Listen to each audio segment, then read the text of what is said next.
Olá pessoal, boa tarde, tudo bem? Hoje eu vou falar com vocês sobre Bashar al-Assad, a queda de Bashar al-Assad e a importância da, da saída dessa pessoa do protagonismo geopolítico na região do Oriente Médio, a importância dessa pessoa, tá? Para mudanças geopolíticas na região do Oriente Médio e do mundo, tá? O que isso significa e olha a importância dessa saída, tá? Para o bem ou para o mal, tá? Cada um define o que achar melhor aí, tá? Para poder dar embasamento nisso que eu vou falar aqui, eu vou fazer vou voltar um pouquinho no tempo para poder explicar um pouco isso, porque os conflitos dentro da região do Oriente Médio são um pouco confusos de entender, tá? E principalmente a região que você, às vezes, a região que você está inserido no país, no nosso país aqui, ou na América, ou que seja na Europa, pode trazer uma conotação diferente para a interpretação dos fatos, tá? Principalmente se a pessoa for religiosa, um político de direita ou de esquerda, tá? Mas enfim, vamos lá.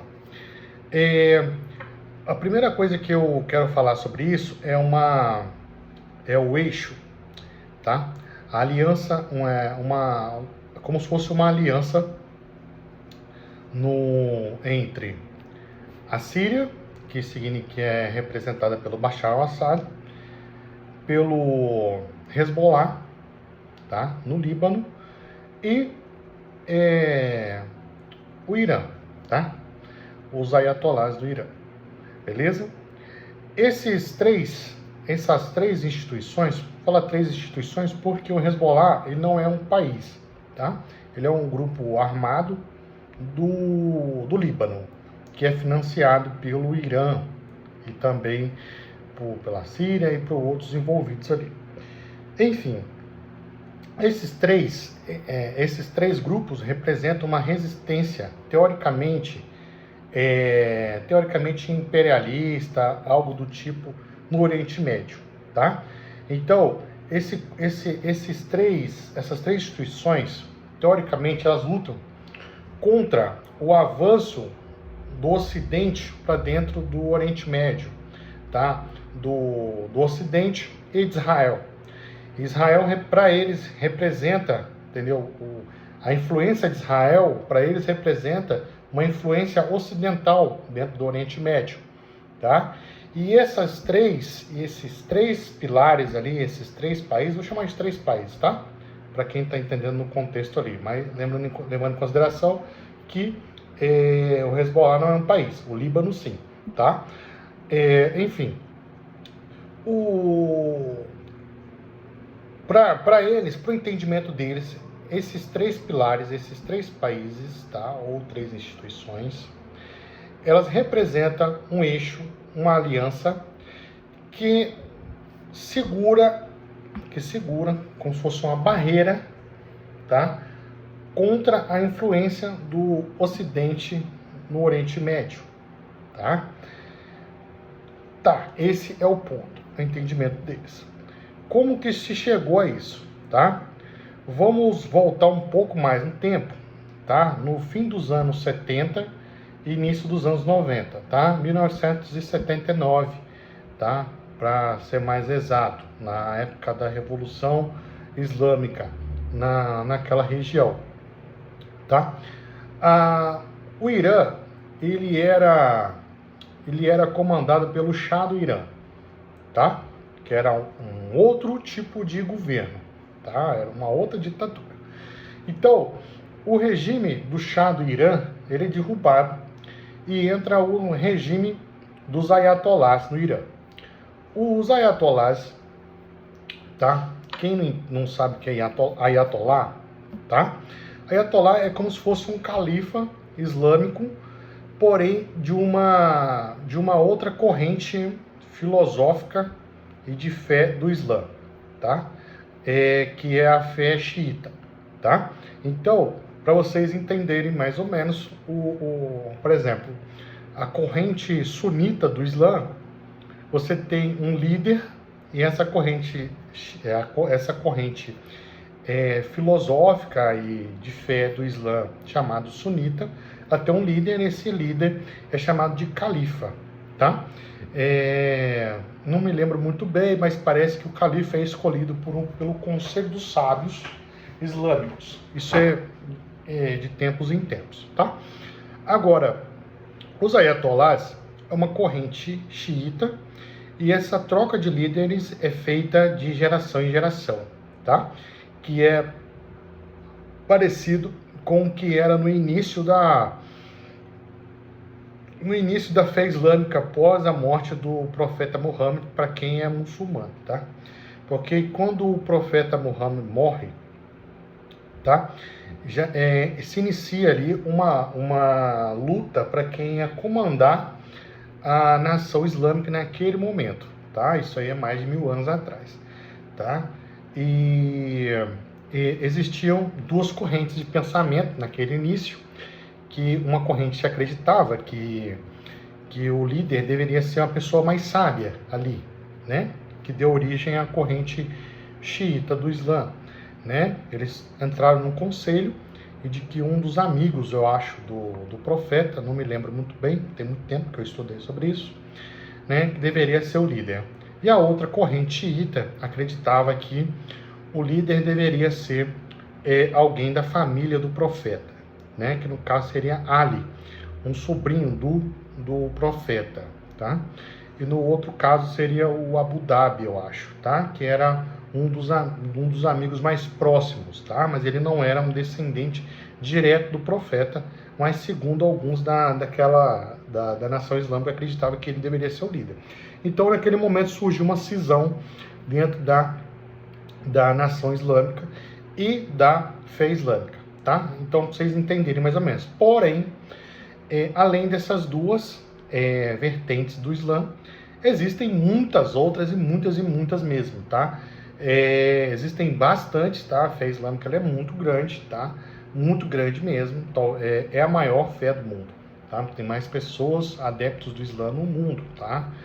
Então, tem muitas correntes, tá? Por isso que existe a junção entre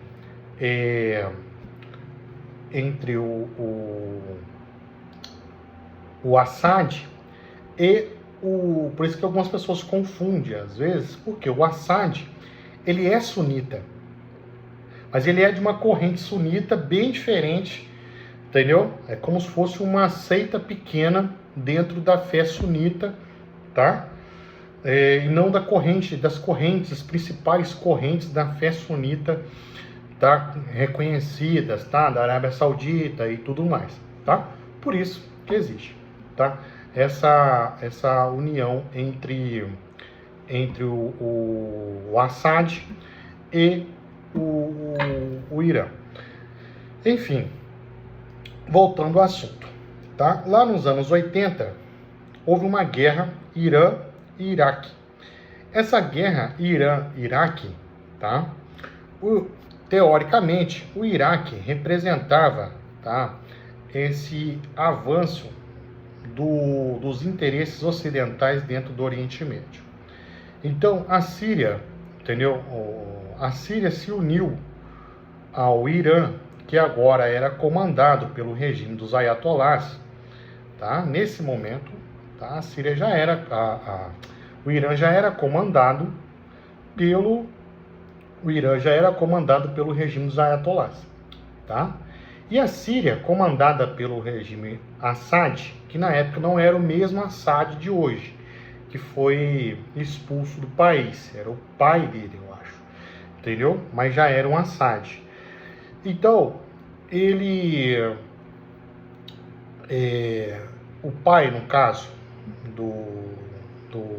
do Assad, que está hoje no poder, fez uma aliança representando a Síria com o Irã contra o Iraque. E o Iraque tinha muitos outros países da região que se aliaram aí. Enfim, nesse momento ali surgiu essa fusão de interesses ali. Essa fusão de interesse naquele momento tinha os dois apenas, né? A Síria e o Irã. A partir disso, né? O Irã investiu, né? O Irã investiu no que nós conhecemos hoje como Hezbollah. O Hezbollah, ele é de uma corrente, eu acredito que seja, não tenho certeza, é uma corrente xiita, tá? É uma corrente política, armada, de ideais xiitas, dentro do Líbano, entendeu? Não é nem na Síria e nem na Síria, beleza? E nem no Irã, é no Líbano, tá? Que acabou de compor essa tríplice aliança, entendeu? Ali, beleza? Então, vamos entender ali que a tríplice aliança formada entre o Hezbollah,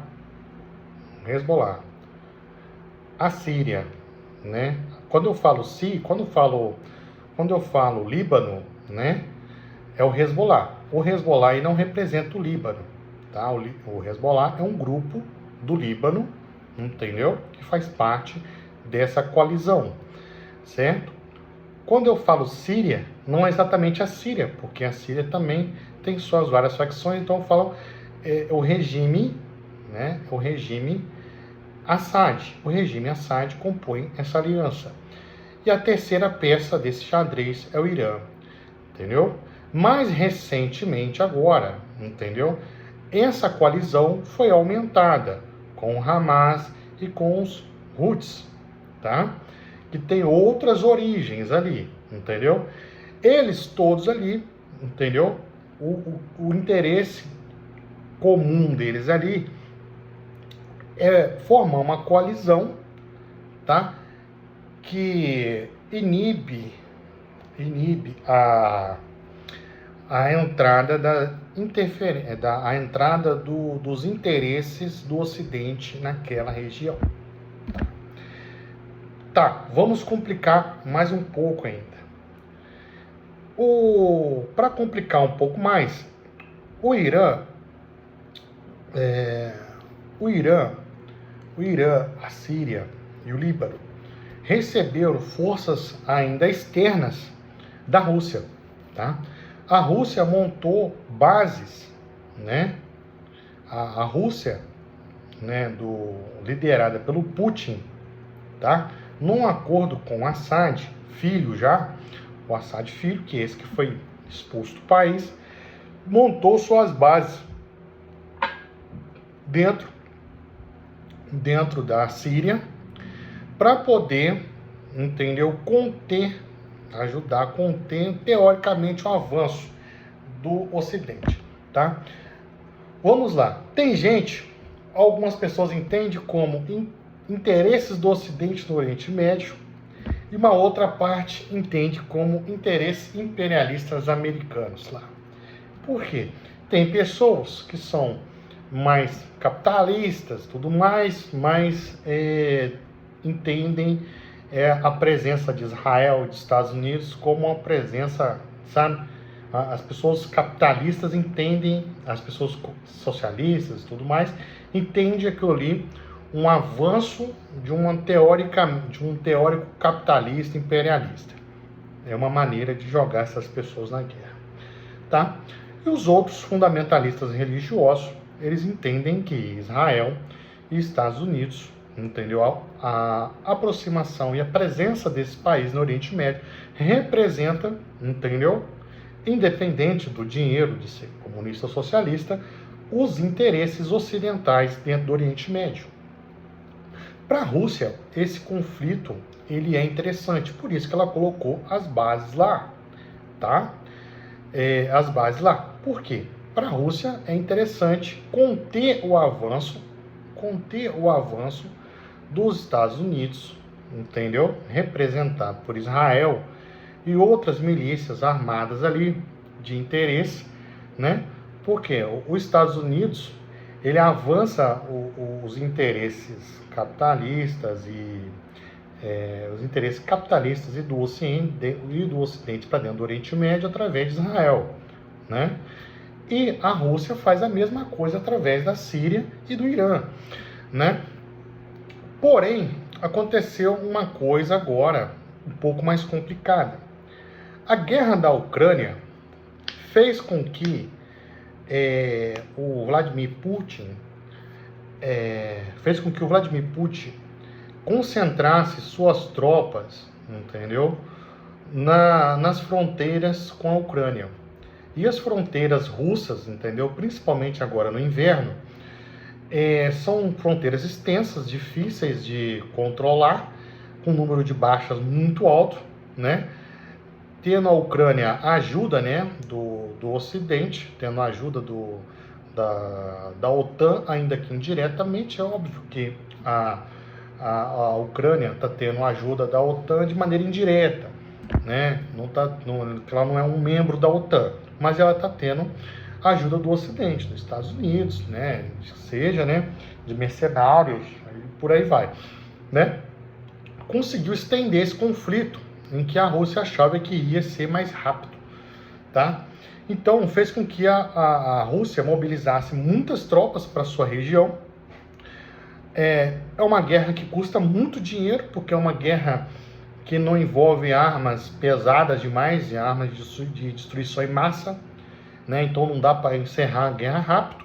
Então, quando é uma guerra onde envolve armas de destruição em massa, que a guerra acaba rápido, você gasta muito dinheiro, porque você tem que manter a economia do seu país funcionando, tanto a Ucrânia quanto a Rússia. Você gasta dinheiro pra caramba, você gasta muito petróleo, você gasta muito alimento, você arrebenta as suas indústrias dos seus países, que precisam se dividir em duas frentes. Você arrebenta com a economia do seu país, né? Você gasta muito, você gasta o seu cacife político de diplomacia com outros países, porque, por exemplo, a Rússia tem que fazer acordos com o Brasil, com os países, por questões de alimentação, para manter sua economia. E quando você entra numa guerra dessa magnitude, você tem que abrir mão de certos acordos que eram bons para o seu país, porque outros países não querem se envolver com você, né? Então, é uma guerra muito custosa para a Rússia, né? Então, a Rússia não conseguiu mobilizar tropas para o Oriente Médio para proteger aqueles que faziam parte. A Rússia resolveu fazer parte dessa tríplice aliança que eu estava falando no início, mas agora ela não pode mais, entendeu? Mobilizar grandes tropas para aquela região do Oriente Médio, por causa do custo operacional de fazer isso, entendeu? Então, aqueles que estavam esperando essa oportunidade, criou a grande oportunidade. Então, criaram-se duas janelas de oportunidade no Oriente Médio. Primeiro, que o eixo ali, a tríplice aliança contra o Ocidente, tá? O pessoal chama de eixo do mal, tudo mais, tá? Mas cada um faz a interpretação que for, tá? Estou tentando ser o mais imparcial possível, tá, pessoal? O que aconteceu ali? O Irã e os grupos que ele comanda não esperavam uma contraofensiva de Israel tão forte, entendeu? Porém, o exército e a inteligência de Israel, a Mossad, tem uma visão geoglobal muito interessante. Então, eles perceberam que o principal protagonista no Oriente Médio ali, que seria a Rússia, né, que fornece de fato mesmo armamento, né, que dá a retaguarda ali, né, que protege a retaguarda dessa aliança, dessa tríplice aliança ali. Quem protege mesmo ali são os russos, porque os russos têm armas nucleares, entendeu? Embora o Irã trabalhe há muito tempo no desenvolvimento de armas nucleares, ele não desenvolveu ainda, né? Então é aquele negócio, estamos desenvolvendo, mas não está em nada pronto para ser usado. Então, efetivo, né? Que possa ser de uso recorrente em guerra. Então, O que acontece? Israel percebeu essa lacuna, né, aliado à oportunidade, né? Então, Israel foi atacado pelo Hamas, que também faz parte dessa aliança, só que mais recentemente, né? Mais para o fim dos anos 80, mas o Hamas também. O Hamas é mais ou menos o que o Hezbollah é para o Líbano, né? Algumas pessoas acham que o Hezbollah representa o Líbano, e outras pessoas acham que o Hamas representa a Síria, e não é isso, entendeu? Dentro a Síria não, a Palestina, né? Ou seja, o Hezbollah, corrigindo aqui, o Hamas, tá? Ele é um grupo financiado pelo Irã, entendeu? Dentro da Palestina, tá? É um grupo fundamentalista, islâmico também, que compõe essa coalizão, tá? Que compõe a coalizão ali, Hezbollah, Houthis, Hamas, a Síria. Quando eu falo Síria, eu não estou falando país Síria, estou falando o regime de Assad, tá? E Irã, tá? O regime dos ayatollahs. Então, a coalizão ali é regime dos ayatollahs, regime do Assad, o Hezbollah, o Hamas, o Hezbollah, o Hamas e os outros. Beleza? Voltando ao assunto aqui. Então, Israel lançou uma contraofensiva fortíssima contra o Hamas, entendeu? Como o Hamas faz parte dessa coalizão, entendeu? Então, Israel forçou, entendeu? A Síria, ou seja, o regime do Assad, o regime do Irã, o regime do Líbano, todo mundo entrar na guerra contra Israel. Só que Israel conseguiu dar perdas muito grandes, principalmente no Hezbollah e no Hamas, entendeu? Feriu de morte. Esses grupos não acabaram, mas eles foram feridos gravemente, que vocês entenderem mais ou menos, entendeu? Israel conseguiu destruir as principais lideranças desse grupo, tá? Conseguiu inferir muitas baixas nesses grupos, tá? Nos três, tá? E conseguiu colocar um pezinho lá no território do Irã de verdade, entendeu? O que aconteceu? Aí o que acontece? O Irã, que bancava essa turma também lá no Oriente Médio, com petróleo, com dinheiro, com financiamento, com arma, com tudo, o Irã agora está com uma guerra dentro do seu território, de verdade. Então, o Irã não pode deslocar tropas para proteger esses grupos. Do mesmo jeito que a Rússia também está com uma guerra dentro do seu território e não pode deslocar tropas. Então, voltando ao início do vídeo, a queda do Assad significa, entendeu? Uma dissolução desse grupo, né? Dessa coalizão, né?